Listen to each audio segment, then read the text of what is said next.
Сәлеметсіздер ме? Менің каналыма келген қыздар, аналар, бүгін массаж жасауға қойылатын талаптарды талқылайтын боламыз. Сондай-ақ видеоның соңында күнделікті балаға жасалатын аяқ-қол жаттығуын көрсетемін. Каналға тіркеліп, лайк баса кетуді ұмытпаңыздар. Ең бірінші талап ол әрине бала қарны тоқ, ұйқысы қанған, көңіл-күйі жақсы болуы қажет. Массаж тамақтың алдында 1 сағат бұрын немесе тамақтан соң 30-40 минуттан кейін жасалуы керек.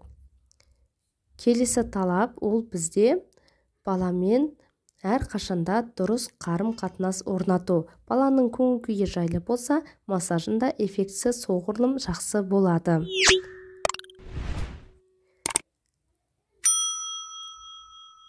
Келесі талап ол массаж жасауға ыңғайлы киініңіз. Сізде тырнақ, жүзік, басқа да баланың терісін зақымдайтын нәрселер болмауы керек. Қолыңыз әрқашанда жылы болсын. Келесі талап массаждың майын дұрыс таңдаңыз.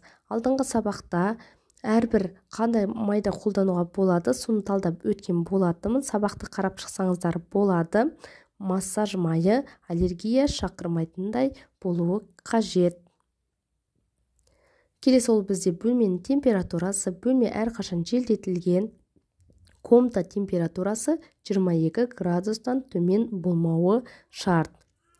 Бала тері май қабаттары жұқа болғандықтан тез тоңғыш келеді.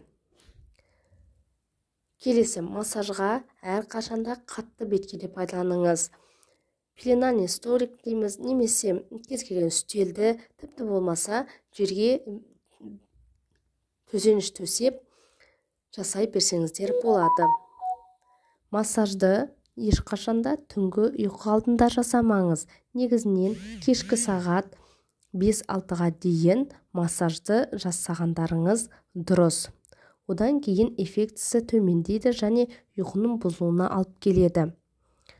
Негізгі соңғы шарт ол әрине баланы ешқашанда жалғыз қалдырмаңыз. Қанша айлық бала болса да құлап кету қаупі өте жоғары болады.